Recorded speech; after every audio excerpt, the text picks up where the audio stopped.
No, no, no. Okay, this is bad.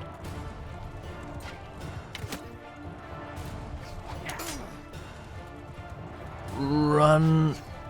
Hello and welcome back to our ranged-only challenge in Bannerlord, and I've been doing an escort caravan mission for the last, I don't even know, actually, for the last 15 minutes or so? I mean, really, this has taken me a very, very long time. Look at this.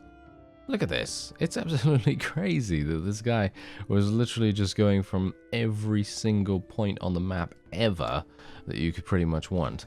Anyway, he's going to be stopping in Rotate in just a second, and then we're going to be going somewhere else. Now, the main reason why I'm starting the episode here is because, well, generally the Aserai actually made peace with the Southern Empire, and now, in a very short amount of time, we are going to be declaring war on them once again. Now, the main problem with this, as you can no doubt see... Oh, actually, never mind. Okay.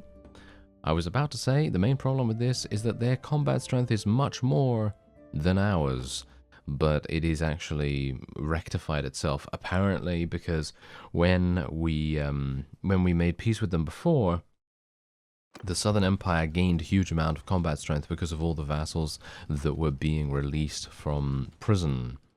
And that was the main issue there. Anyway, we're going to just attack manually here because I'd like to do a little bit of leveling up. I did level up my tactics skill to level 50, amazingly enough. And, well, that didn't really give me much. It just gives me a small bonus to damage in some simulation fights. And we also do gain a little bit of extra movement speed in open plains and deserts and all that sort of wonderful stuff. So that's basically going to make our units move a little bit faster in those scenarios, which I think is pretty decent, but obviously it's not really amazing. The most amazing thing that I have to report to you on is the fact that I actually have upgraded my gear. I've upgraded my gear. I also found Newson as well, by the way. So basically I have new body armor on. I have a new horse. Don't know whether you can tell that. Probably you can, because let's face it, my other horse was... I mean, it was good, but it just wasn't that good, you know what I mean? So, yeah, this is much, much better. And my armor is much better for my horse as well as myself. And we are just generally doing pretty nicely, in my opinion. I feel like we're doing pretty well. This cost me about 50,000 gold, the entire thing, as well as setting up Newson with some new stuff. And yeah, I'm pretty happy with it, actually. Pretty happy with it. Now, the one thing that I very badly want to do is I want to find the quest that allows me to sell manual laborers. And I'll show you exactly why that is in just a second, because you can quite clearly see that in my party screen if you actually, you know, navigated your eyes down to this. Just look at how many prisoners I have. These guys, tier 3, 37 of them. 37 of them is absolutely crazy. Okay, so apart from that, how am I doing on Master Archers? Well, as you can see, Master Archers, we have 23 of those guys. Now, the main reason why I was able to do that is not due to any secret leveling technique that I have. It's literally just running around fighting stuff, but it is also because we gained a small boost from the nearby castle to our town, because if you recall, that castle was given to me in the previous episode, whether I wanted it or not, basically. And yeah, so that's obviously helping us quite a bit. Anyway, there's 5,000 gold. We gain a huge amount of relation with that guy, and now I am completely out of position, which is really not very good, but we're going to have to run back there as fast as we possibly can. Actually, you know what? I have a little bit of a herd deficit, don't I? Yes, I have a pretty significant herd deficit at the moment, actually. So it might make sense for me to actually sell a couple of things. So let's just sell this. Oh, wow. It's going to take me a while, isn't it? Okay, I'm going to sell a couple, but not too many, because here's the thing. I actually have a maximum party size of 117. And obviously, I am going to need to, well, recruit some more people. I mean, that would make the most sense, wouldn't it? Anyway, let's just see here. I'm just going to check to see whether these tasks that I pass by are actually manual laborer tasks. Although, it might actually be better for me to do that within Aserai territory itself, because if I do it outside of it, it's basically a huge waste, with the exception of the currency that I would no doubt gain. And apart from that, this is what's going on in the map, basically. Not much, not much. Oh yeah, I also managed to find, what's his name again? Mornid, yes. I managed to find Mornid. He is with us as well. Yeah, he's actually leveling up his bow skill, amusingly enough, because I do have that skill that enables me to train people that have a lower bow skill every single day. So he's going to be gaining some bow skill randomly every so often, and I suppose that's pretty decent. I mean, there's nothing really to write home about, is it? Anyway, we are no doubt going to be joining some sieges and things like that as time goes on, and hopefully we'll be able to find that manual laborer quest, if I can speak. That would be nice. Anyway, there we go. These guys are really not doing too much. Oh yeah, I should also let you know, by the way, that there is a new type of task, and I think I was unaware of this. I'm actually not entirely sure whether I showed it on screen before or not, but whatever the case, this is a task that you can gain from castles. I'm actually kind of surprised that it's actually from a castle, but yes, from castles that you can go into them, and they may have a task for you.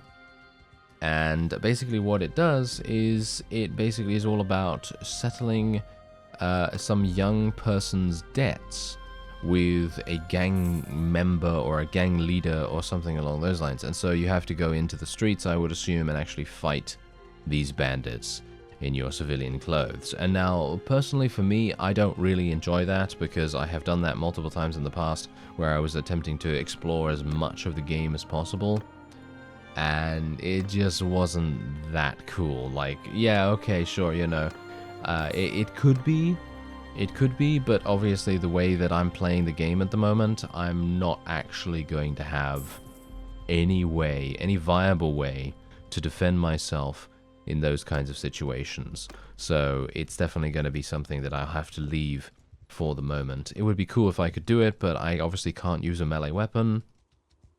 And as far as I'm aware, you're not allowed to take in ranged weapons to those particular combat scenarios. So anyway, yeah, my castle was actually under siege. I put a bunch of units in there. I actually did put a bunch of units in there, so I'm kind of a little bit annoyed now, because I think it has a garrison of about 200, and I suppose if I can get there and then maybe prey upon the army that is hopefully sufficiently weakened, then we might have an opportunity on our hands. Ah, well, never mind. Apparently there's nothing really that I need to do, because Akar apparently was in the vicinity. Oh, hello there. Viviana is here. Okay, let's just level this up just to make sure that we have everyone ready for battle. And let's do this. Boom. Okay, so I have no idea what she actually has. Ah, that's maybe an idea, right? That's maybe an idea to actually look and see what she has. Okay, yeah. As I suspected, she doesn't really have anything too high tier, and that's the point. I feel like even without looking at the army composition of your opponent, you're more than likely going to have an idea as to what kind of units they're using, just because of the action they're taking at the time. Usually people that have a massive army of really high tier units, they're not really going to be the ones that will attempt to raid a village. At least in my experience, that's what I've seen. Not entirely sure if that holds true, to be honest, but, you know, it's kind of something that maybe is food for thought. I'm not entirely sure whether it's accurate, but who knows? Maybe it is.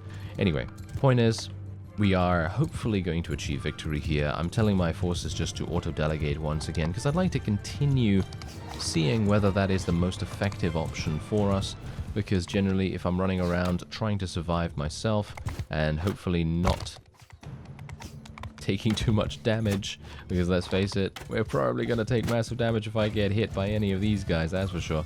And it would be wonderful if I could avoid that as much as possible, especially considering they do have a number of units that can use throwing weapons. I'd like to get my archers over here, actually. Where are my archers, by the way? I'm not seeing them right now. They're in a square formation. Why are you in a square formation? That seems like a terrible idea. no offense. So I'm going to put them in a loose formation, put them over here, put my... yes, they are in a circle formation, my infantry as well. Yes, so they basically just put themselves into a box.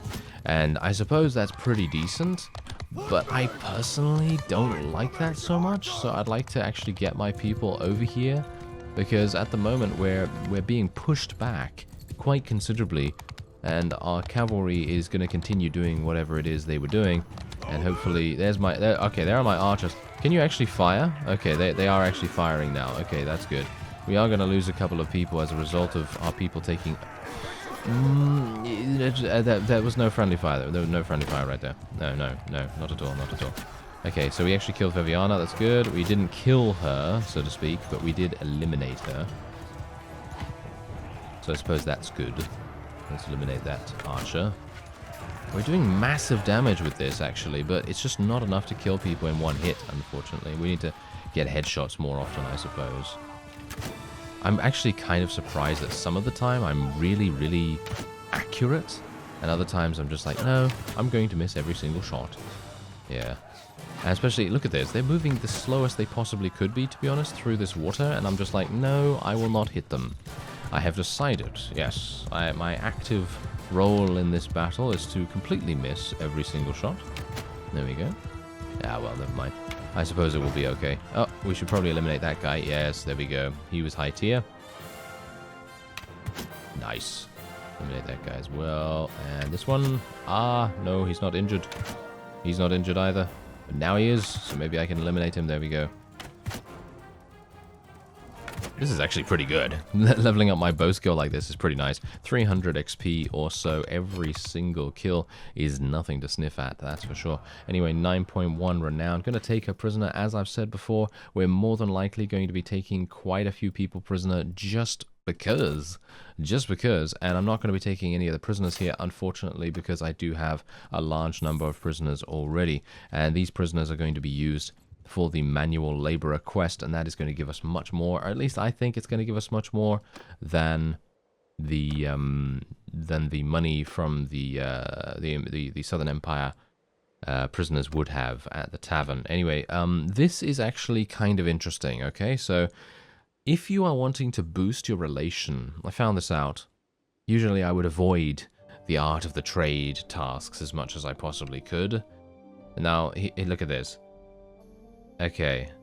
Yeah, you sell it at whatever price you like and bring me back 3,200. Okay, yeah. You know what I'm going to do? I'm literally just going to pay him the 3,200 for 200? Wow. That's actually kind of significant. Anyway, I'm basically just going to buy the products from him straight up. And that's it. That's the end of the quest. Gives me 1 renown. Completes the quest. Gives me charm skill, as you can see. Massive amounts of charm skill, in fact. And it gives me relation with the guy, too. Now, the main reason why I do this, instead of, doing the whole rigmarole of having to find, a profitable person to sell the clay to, is just because it takes way too much time. Or at least, in my opinion, it takes way too much time. If you're a trader, then obviously this is going to be super, super easy and nice for you. Like, for example, I could go to Kuyaz or I could go to Sanala and I could actually sell this clay for a pretty decent amount. But I will not be doing that at the moment, because obviously I'd like to do a little bit of fighting here and there. And I'd like to see if we can maybe get into a siege or something along those lines. I haven't been doing any smithing, unfortunately, because the smithing, it very much frustrates me. I don't know why, but it very much frustrates me. And I'm basically, every single time I see that I have some energy, I'm pretty much just doing a little bit of that, and that's it. Because usually I'm on the move quite often, because I mean, well, why wouldn't I be? I haven't really taken that much damage. Oh, the owner of Vostrom. We actually took a town. Can you believe it? That's pretty crazy. Okay, so let's just see. Okay, I'm going to give it to this guy, or I'm going to try to give it to this guy. I'm actually going to spend 100 influence here. Look at that. 8,000 charm XP. If only I had a little bit more focus points in that, it would definitely make... oh, I actually could... Yeah, I'm going to spec some more into charm, actually, right now. Okay, so let's have a look at this. 20% chance to avoid persuasion critical failure, 10% better chance for double persuasion success. I will be going for meaningful favors. That has always been really, really good for us in the past, so I'm hopeful that it will continue to do so. Anyway, we've taken Vostrum, so I should probably head over there, right? Yeah, there's probably going to be some really, really large battles going on in the vicinity, so let me actually just level up a couple more of my people, because no doubt we're going to need them. There we go. I know that generally shared experience is obviously something that you want to take into account, so leveling people up when they have leveled is usually not a very good idea. But in the case that I'm having right now... Ah, oh, really? Are you serious? You don't want me to help you even though I could give you manual laborers? You absolute imbecile. Anyway, point is, shared experience is usually pretty good to wait for. Because obviously, people will level up much faster if you don't level up people at the same time, you know what I mean? So as soon as they gain a level, it's probably a good idea to just leave them the way it is. But, yeah. So that's the reason why, generally, I'm going to be leaving people as much as I can. But if I'm going to go into a battle, like, for example, with Dishonoratus right there on the left, then that would make sense. But there's actually something going on here. Oh, I'm going to fight this guy, I think. Ooh. You know what? I'm actually kind of in two minds about fighting this guy or not, because he has 19 Royal Guards. I'm actually just going to take a look at the Royal Guards, if I can actually type properly. There we go. Okay, so they are awful. Alright. Well, I don't need to worry about them. They have a very grand name, but not anything else that's too grand. So I shouldn't have too big a deal. Dealing with them. Okay, so 4.7. He's moving at 4.7 as well. If only I was able to sell those prisoners, that would have made all the difference in the world, because as you can see, it's actually making me slowed by 0.5. So it would have been fantastic. Come on now. Is there something that I can do to actually speed myself up any further? Not really, because my herd deficit is already giving me a bit of a problem, so generally if... Oh, wait. We might catch him up at nighttime, actually, because nighttime is when I move faster than most people, thanks to my scouting skill. There we go. I don't think it was because of nighttime, but generally we just caught up to him. Alright, so let's do this. No auto-resolve for us on this one, that's for sure, and I'm going to be commanding my units individually. So let's see what I can do. Let's move them over here. This little hill is definitely going to make a bit of sense. Let's put our archers into a loose formation here. Where are they coming from? They're coming from over there. Okay, this is fine. Let's move our infantry over here as well. We're going to tell our cavalry and our horse archers to follow me, because obviously we need that. We need a little bit of assistance when we're skirmishing with the opponent. Technically, I could just tell them to auto-delegate. I've always found that cavalry and horse archers have really good AI when they get auto-delegated, so it's really not that big a deal if I decide to do that or not. Oh, now that was a nice hit. Oh, that was a lovely, lovely hit right there. That's the kind of thing I want to see more often, thank you very much. Come on, Barney. You can do it. Ah, yes. Yes, okay. It's really not working very well, is it? No, it's really not working very well. Okay, well, what if I just try and shoot at those guys instead? Yes, there we go. That might make a little bit more sense. I'm actually going to tell these guys to auto-delegate right now. There we go. Because otherwise they're just going to run into the enemy and just get themselves killed, because I'm not doing a very good job of controlling them right now, because I'm basically just focusing on my own control.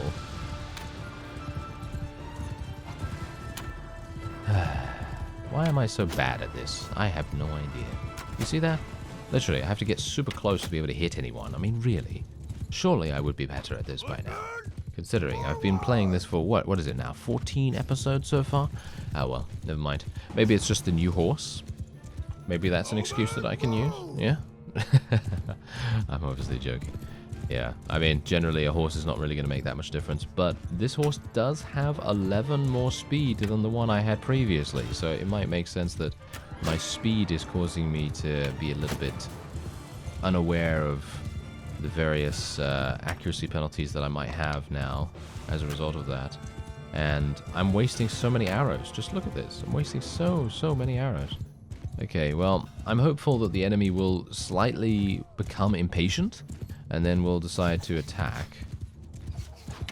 And it seems like they are doing that.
Well, that actually seems to have worked out quite nicely. The only, well, quite obvious fault is just generally my accuracy in this battle. I'm not entirely sure what happened with that, but okay.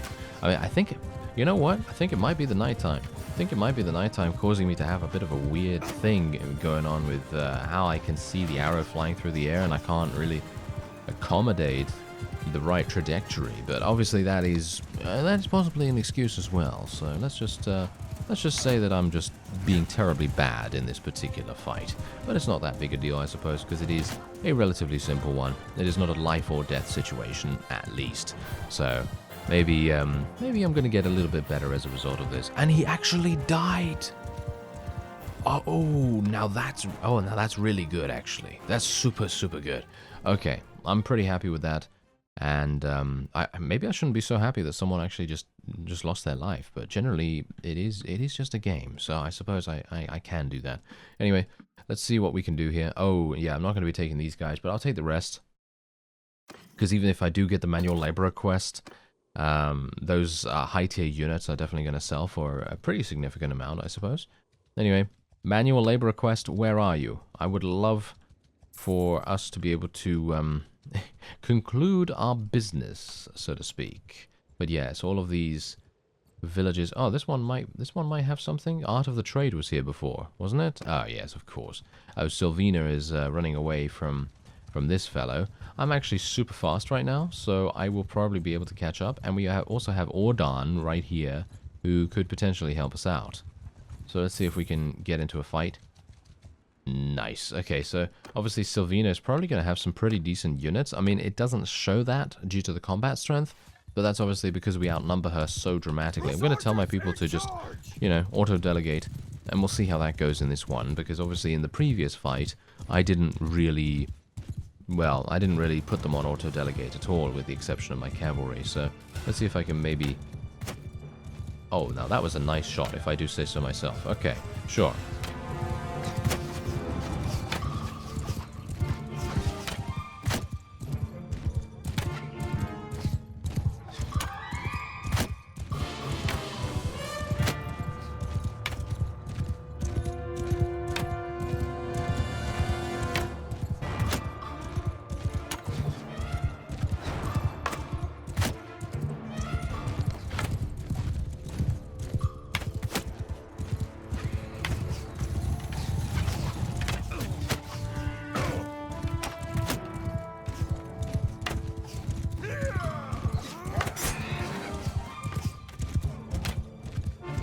Oh yeah, I've got to be careful about that. Oh yeah, I've got to be careful about that too, yes. Even these peasants, okay? Even these peasants will be able to kill me extremely easily if I get too close and they have a pitchfork or they have a scythe or they have something that can actually reach out to us on our mount and deal massive damage. And that has happened before, as you remember. That has happened before. I'm actually starting to be a little bit more survivable right here, so basically just improving the chances that I will not die, because let's face it, I really don't want to drop my armor. I don't want to drop my armor. I don't want to switch weapon type.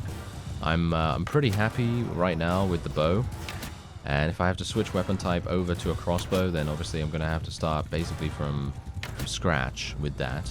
And I would love to be able to... you know what? I might actually go over to Vlandian territory in some of my off-screen time at some point, and maybe next time there's a peace declaration or something like that, I might go over to Vlandian territory and try and find a bound crossbow in one of the marketplaces, because I believe that is the best crossbow that you can get.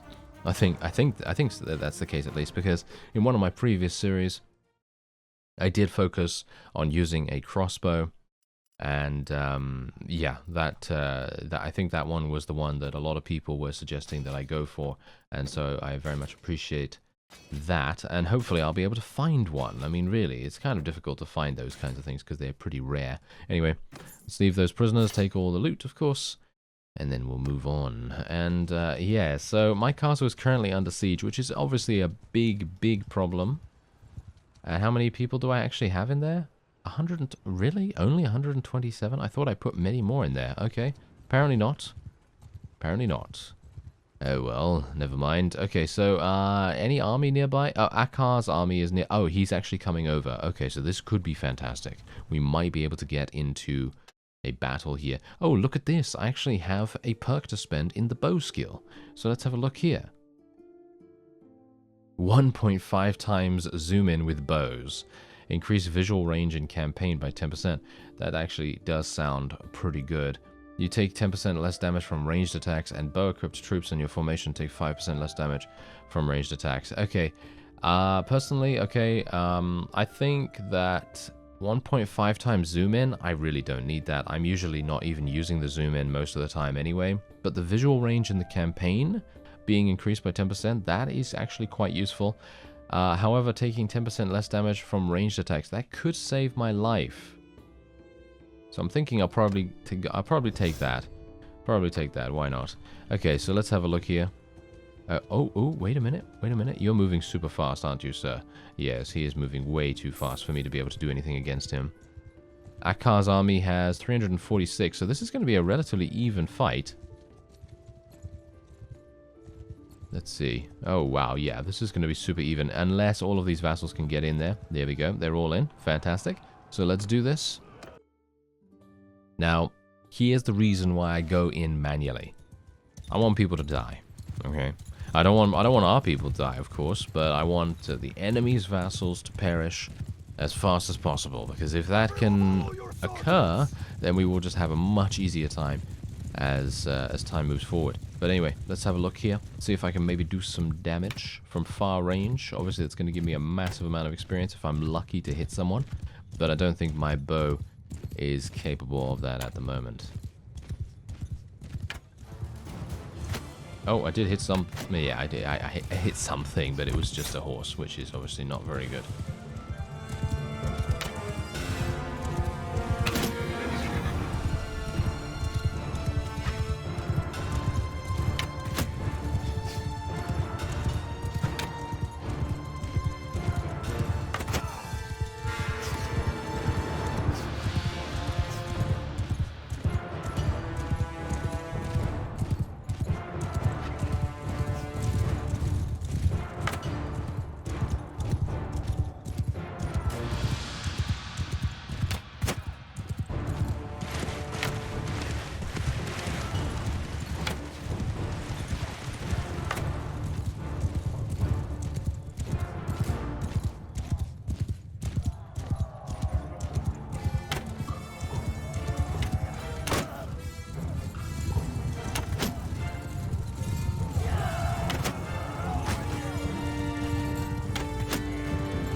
Ooh, that's a bit close. That's a bit close for my liking. I was not expecting them to actually turn and focus me for once. They generally tend to be a little bit passive in that regard, so that was the reason why I was like, I'll just stay here and get some bow XP. Some relatively simple bow XP to be gained, but no. They actually started to turn around and actually fight back. That was amusing. Anyway, let's see if we can maybe... Oh, never mind. Okay, that guy's dead. Fantastic.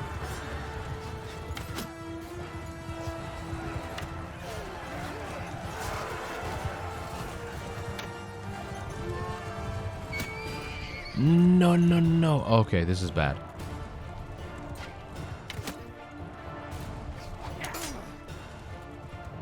Run. Am I... Wait, am I okay? No? No? I don't think so. I got shot in the back. I got shot in the back. You know, I would have survived that easily if I hadn't been trying to get XP so badly. Oh well, never mind, never mind. Okay, so that is... What is that? 8th? Is that the 8th death? Okay, so we've got 2 more. We've got 2 more. Okay, I might be alright, but my horse has just become lame, so I'm going to need to buy a new warhorse or something like that, because I'm actually riding on a warhorse at the moment.